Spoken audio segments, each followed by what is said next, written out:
से अब तू बचा ले मुझे, घूमे वो शेर तरह। शक्ति तू ऐसी दे दे मुझे, पाऊँ मैं उस पर फतह, पाऊँ मैं उस पर फतह। तेरी आराधना करते हैं हम सदा, आए शरण में तेरी, रास्ता तू हमको दिखा,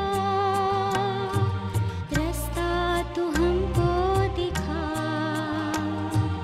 तेरी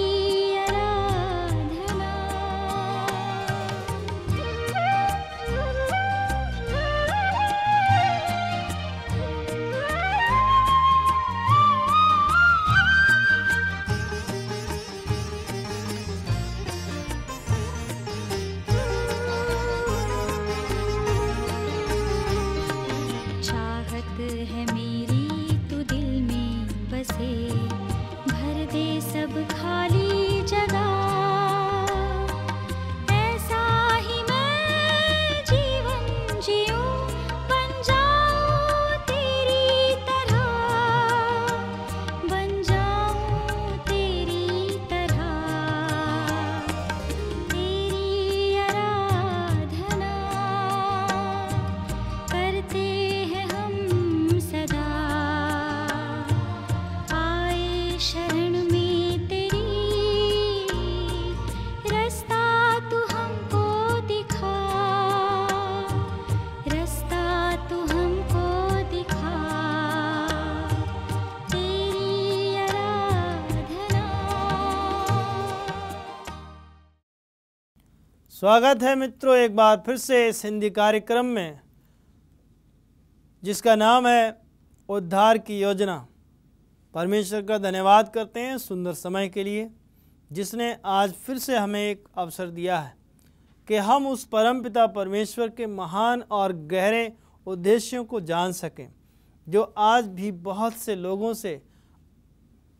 लोगों की जानकारी में नहीं है। बहुत से लोगों से अभी भी जुदा है। क्यों? कि वो परमेश्वर के वचन के बारे में नहीं जानते, या वो लोग परमेश्वर के संगति में नहीं हैं। इसलिए आज हम परमेश्वर के धन्यवादी हैं कि इस थोड़े से समय में आप अपना समय निकाल कर इस कार्यक्रम को देखते हैं। मेरे प्रियो, आज हमारा इस उद्धार की योजना के अंदर में जो आज का विषय है वो ये है कि क्या परमेश्वर ने पहले से ही ठहराया था। इसका भाग 2 है। इसके अंदर हम और भी ज़्यादा गहराई से आज देखेंगे कि जो मनुष्य की रचना परमेश्वर ने की, उसके योजना बनाने के पीछे परमेश्वर की क्या योजना थी। परमेश्वर क्या चाहता था कि ये मनुष्य इस प्रकार से दुनिया में जो है ज़िंदगी में जिएगा, और इसके जीवन के पीछे परमेश्वर का क्या मकसद है। बाइबल बताती है कि परमेश्वर प्रेम है। मेरे प्रियो, परमेश्वर प्रेम है। प्रेम परमेश्वर नहीं है, परमेश्वर प्रेम है। वो अपने प्रेम के द्वारा संसार के लोगों से मेल और संसार के लोगों से संगति रखना चाहता था।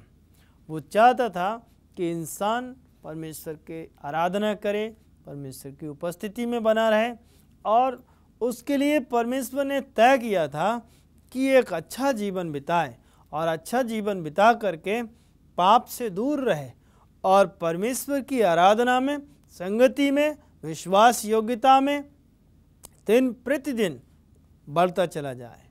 लेकिन ऐसा कुछ समय के बाद नहीं हुआ, क्योंकि मनुष्य स्वार्थी, लोभी और आज्ञा न मानने वाला है। मनुष्य के अंदर बहुत सी गलत बातें हैं जो परमेश्वर नहीं चाहता, क्योंकि मनुष्य का स्वभाव ही पापी है, और इस पापी स्वभाव में आकर के इंसान परमेश्वर से दूर हो गया। इसलिए परमेश्वर का वचन बड़ी सफाई से कहता है कि वो लोग जो प्रभु यीशु मसीह के ऊपर विश्वास करते हैं, उनको पहले से चुना हुआ था, उनको पहले से परमेश्वर जानता था कि ये लोग परमेश्वर के पुत्र, प्रभु यीशु मसीह पर विश्वास करेंगे। और इसके बारे में हम पहला कुरिन्थियों 15 अध्याय उसके 22 पद में पढ़ सकते हैं। और जैसे आदम में सब मरते हैं वैसे ही मसीह में सब जिलाए जाएंगे। यहाँ पर परमेश्वर की एक बहुत ही बड़ी योजना थी। बाइबल बताती है कि जिस प्रकार से पाप जगत में आया और पाप सब मनुष्यों में फैल गया और मृत्यु सब लोगों में फैल गई, तब परमेश्वर जानता था कि जब ये इंसान पाप करेगा तो इसके बचाने का एक ही रास्ता है, वो उसका पुत्र प्रभु यीशु मसीह। परमेश्वर ने ये पहले से तय किया था कि मैं यीशु मसीह को इस दुनिया में भेजूंगा ताकि जो कोई उस पर विश्वास करेगा वो उस प्रभु यीशु मसीह के द्वारा बचाया जाएगा। इसीलिए प्रभु यीशु मसीह ने संपूर्ण रीति से मानव का रूप धारण किया और मानव के स्वभाव में आकर के उसके सब चीज़ों को सहा, देखा कि मनुष्य कैसे सहता है दुखों को, पाप के ऊपर मनुष्य कैसे जय पा सकता है। यीशु मसीह ने उसके ऊपर जय प्राप्त करके दिखाई। फिर उस प्रभु यीशु मसीह ने मौत के ऊपर भी जय प्राप्त की, वो मृतकों में से जी उठा। और बाइबल बताती है कि जैसा आदम में सब मरते हैं आदम के पाप की वजह से, वैसे ही सब मसीह में जिलाए जाएंगे, क्योंकि मसीह यीशु जी उठा है। प्रभु यीशु मसीह के जी उठने से ये पहले से निश्चित किया गया है कि जो लोग मसीह यीशु पर विश्वास करेंगे वो कब्रों में से जिलाए जाएंगे, उनके ऊपर मृत्यु का अधिकार नहीं होगा, दूसरी मृत्यु का अधिकार उनके ऊपर नहीं होगा। परमेश्वर का वचन बताता है कि आदम के अपराध से इतना भयंकर परिणाम हुआ, ये हम बाइबल में पढ़ सकते हैं। रोमियो 5 अध्याय उसके 18 पद में किस प्रकार से मनुष्य के ऊपर इस एक आदम के पाप का परिणाम होता है। यहाँ लिखा हुआ है, इसलिए जैसा एक अपराध सब मनुष्यों के लिए दंड की आज्ञा का कारण हुआ, वैसा ही एक धर्म का काम सब मनुष्यों के लिए अनंत जीवन के निमित्त धर्मी ठहराए जाने का कारण हुआ है। मनुष्य के एक अपराध की वजह से सारे लोग पापी ठहरे, लेकिन एक प्रभु यीशु मसीह के द्वारा सब मनुष्यों का उद्धार भी निश्चित हुआ, सब मनुष्यों को धर्मी ठहराया जाना भी निश्चित किया गया है। ये कितनी अजीब और कितनी आश्चर्यचकित करने वाली बात है कि परमेश्वर जानता था और किसको बचाना है और कौन बचेगा और कौन विश्वास नहीं करेगा और कौन करेगा।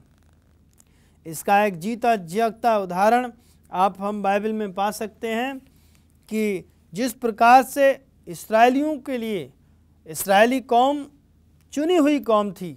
बाइबल बताती है कि परमेश्वर ने उनको बहुत पहले से चुना था, परंतु परमेश्वर जानता था कि इस्राएली मेरी आज्ञा को नहीं मानेंगे और ये बलवा करेंगे, लेकिन फिर भी परमेश्वर ने वहाँ मूसा को भेजा और उनको निकाल करके लाया।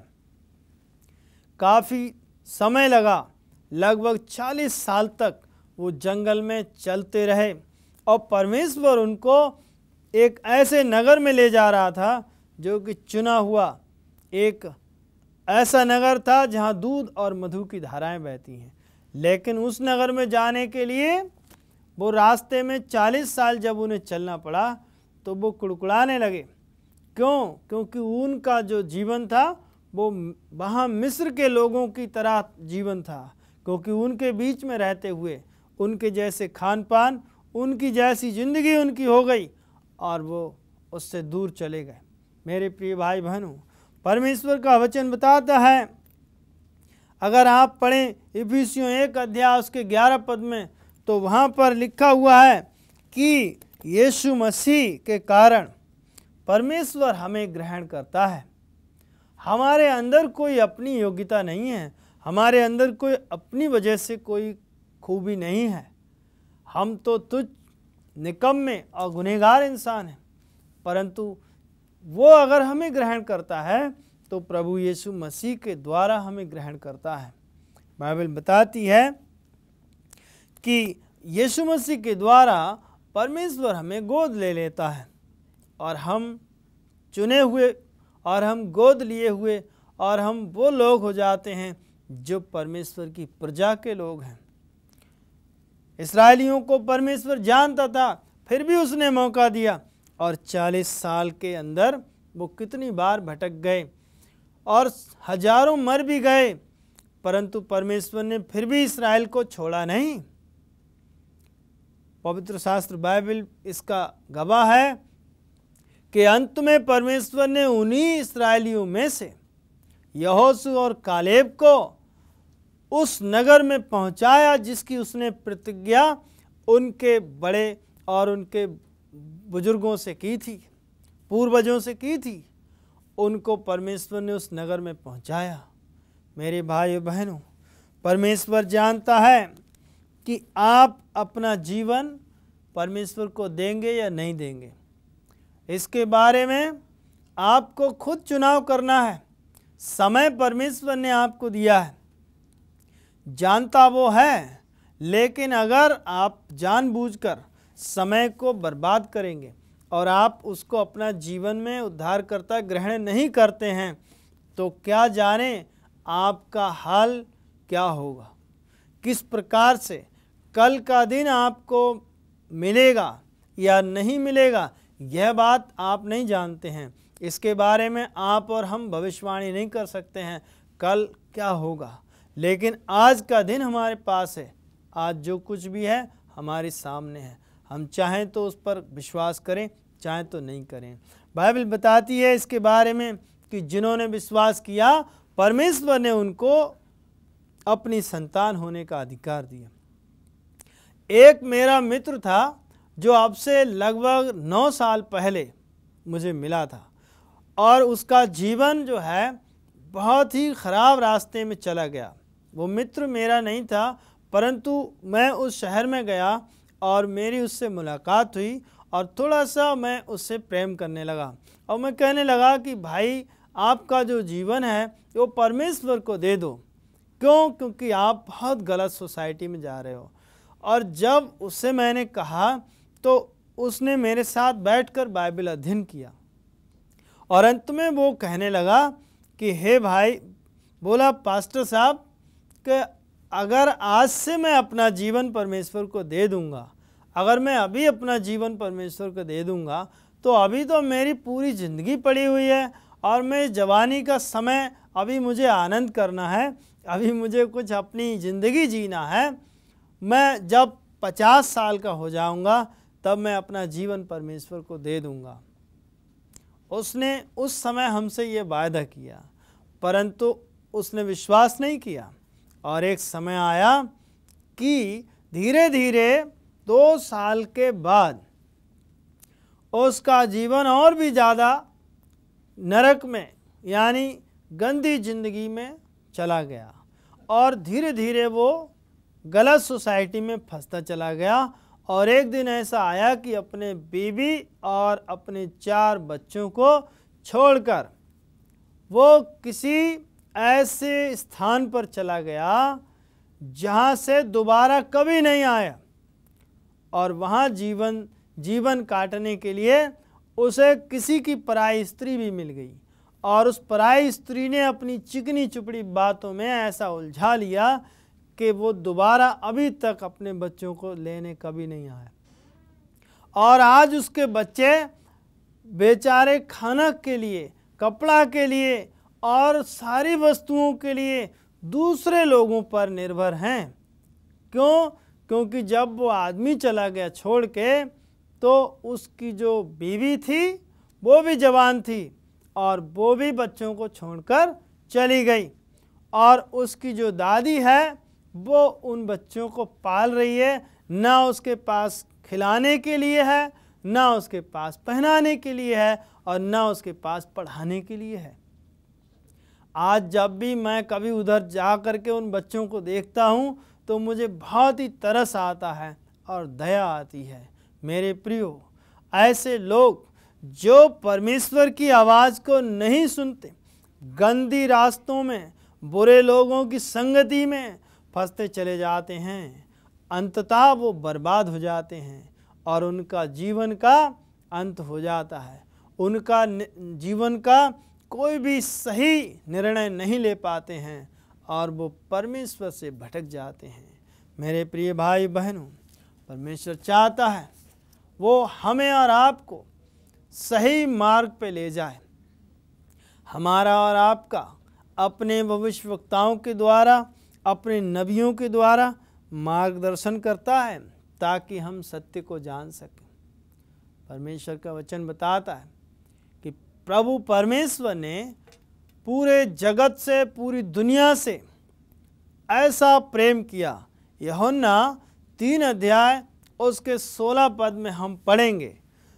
वहाँ पर इस प्रकार लिखा है, क्योंकि परमेश्वर ने जगत से ऐसा प्रेम किया कि उसने अपना इकलौता पुत्र दे दिया, ताकि जो कोई उस पर विश्वास करे वो नाश न हो परंतु अनंत जीवन पाए। मेरे प्रिय भाई बहनों, परमेश्वर ने जगत से प्रेम किया है, पूरी दुनिया से किया है, पूरे संसार से किया है, उसमें आप और हम भी शामिल हैं। परमेश्वर ने किसी जाति या किसी व्यक्ति विशेष से प्रेम नहीं किया है, उसने तो सारे संसार से प्रेम किया है ताकि जो कोई भी चाहे वो उस पर विश्वास करे और वो अनंत जीवन पाएगा। परमेश्वर का वचन साफ कहता है, यदि हमारे जीवन में प्रभु यीशु मसीह के लिए स्थान है तो परमेश्वर ने हमारे लिए यीशु मसीह के द्वारा स्वर्ग में स्थान दिया है, क्योंकि यीशु मसीह के लहू में वो सामर्थ है। यीशु मसीह के लहू के द्वारा हम बचाए जाते हैं। प्रिय मित्रों, वचन में लिखा है, जो कोई भी, चाहे आप चाहे मैं, कोई भी विश्वास करेगा वो नाश नहीं होगा परंतु वो अनंत जीवन पाएगा। मेरे प्रिय भाई बहनों, आपके लिए रास्ता खुला हुआ है, मेरे लिए भी और हम सब के लिए जो सुनने वाले हैं। परमेश्वर के वचन में लिखा हुआ है, यहाँ पर 2 पतरस 1 अध्याय उसके 10 और 11 पद को हम पढ़ेंगे।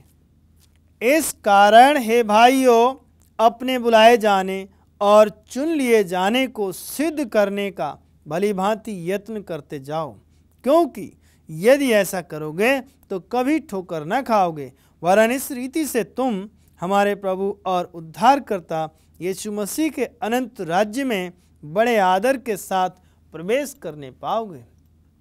मेरे प्रिय भाई बहनों, परमेश्वर ने हमसे इस बात का वायदा किया है कि यदि हम अपने बुलाए और चुने जाने को यदि हम सिद्ध करने की कोशिश करेंगे, जिस मकसद से हमें चुना गया है, जिस मकसद से हमें बुलाया गया है, उसको हम सही रीति से सिद्ध करने की कोशिश करेंगे, तो वचन कहता है कि तुम कभी ठोकर नहीं खाओगे, तुम कभी नाश नहीं होगे, तुम कभी गिरोगे नहीं, वरन परमेश्वर ने प्रभु यीशु मसीह को हमारे वास्ते भेजा है ताकि उसके द्वारा हम अनंत जीवन के राज्य में प्रवेश करेंगे। प्रियो, यदि आप और मैं उसकी आवाज़ को सुने तो अपने आप को कठोर ना करें, क्योंकि वचन बताता है कि वो बार बार मौका देता है, परंतु क्या जाने कि परमेश्वर हर बार मौका देता रहेगा। समय आएगा कि जब परमेश्वर इस दुनिया का न्याय करेगा, तब वह हमसे और आपसे यही सवाल करेगा कि मित्रों, क्या आपने परमेश्वर के वचन को नहीं सुना? आज एक और अच्छी कहानी है जो हम इस विषय में उसको सीखने की कोशिश करेंगे। मत्ती 22 अध्याय और उसके 14 पद में इसके बारे में लिखा हुआ है। अगर 22 अध्याय पूरा आप पढ़ेंगे तो वहाँ पर पाएंगे कि एक राजा था और उस राजा ने एक शादी की अपने पुत्र की, और उसमें उसने दुनिया के तमाम लोगों को दावत भेजी और उनको बुलाया, परंतु जब भोज की दावत जिनके पास गई तो जिन लोगों को बुलाया गया था उन्होंने आने से मना कर दिया। उन्होंने बहाना बनाया। एक बोला कि आज ही तो मैंने शादी की है और आज मैं नहीं आ सकता, मुझे अपनी बीवी को खुश करने के लिए प्लान बनाना है। आज मैं अपनी बीवी को कहाँ लेकर के जाना है ये सोचूंगा और मैं नहीं आ सकता। एक और था, उसने कहा आज मैंने 5 जोड़ी बैल मोल खरीदे हैं और मैं उनको परखने के लिए जाने वाला हूँ और कृपया करके मुझे माफ़ करो, मैं आज नहीं आ सकता मेरे भाई बहनों। उसके बाद एक और था, वो कहता है कि मैंने एक खेत मोल लिया है और मैं उसको देखने के लिए जाने वाला हूँ, इसलिए मैं भी नहीं आ सकता। मित्रों, सोचें कि यहाँ पर 3 प्रकार के लोग थे जिन्होंने उस राजा के भोज में जाने से बहाना बनाया और नहीं गए।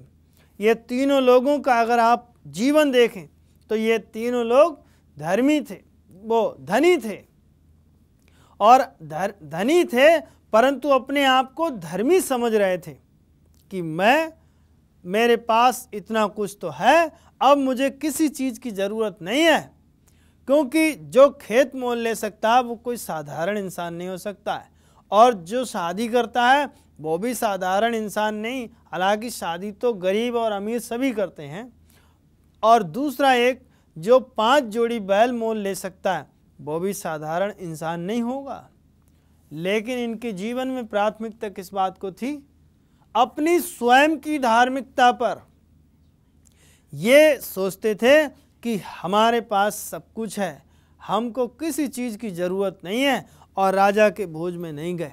मित्रों, तब राजा ने क्या देखा? अन्य जाति के लोगों को, और उसने सड़क पर, चौराहों पर जहाँ कोई मिला उन सब को बुलवा लिया और उसने कहा कि जो कोई भी मिले उसको ले आओ और मेरा विवाह का घर जो है उसको पूरा भर दो। मित्रों, क्या हुआ? सब लोगों को लाया गया और फिर भी उसका घर खाली रह गया।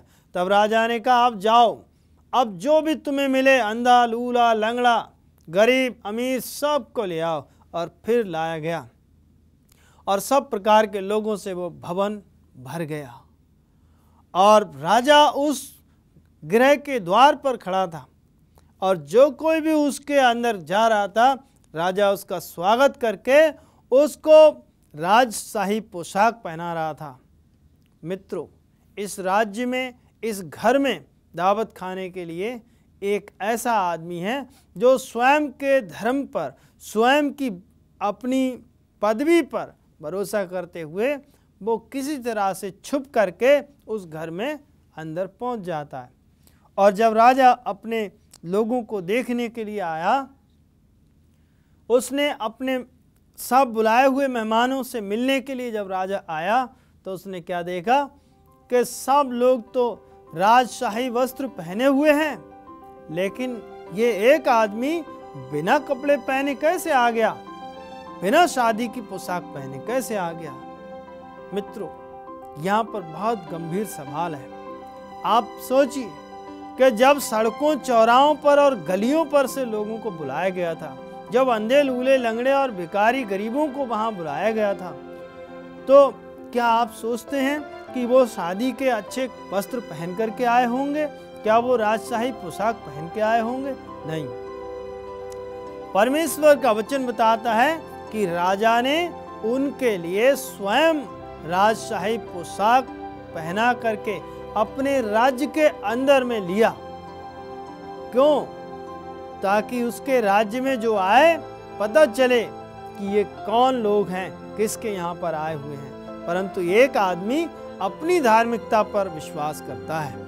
आइए हम अपनी धार्मिकता पे नहीं, परमेश्वर की धार्मिकता पे विश्वास करें। आइए हम प्रार्थना करें। सर्वशक्तिमान पिता परमेश्वर, प्रभु यीशु मसीह के नाम से हम प्रार्थना करते हैं, जो वचन सुना गया इस पर विश्वास करने के लिए हमको, हमारे सभी सुनने वालों को विश्वास करने के लिए आशीष दें और समझ और बुद्धि दें। ये प्रार्थना प्रभु यीशु मसीह के पवित्र और मीठे नाम से मांगते हैं, आमीन।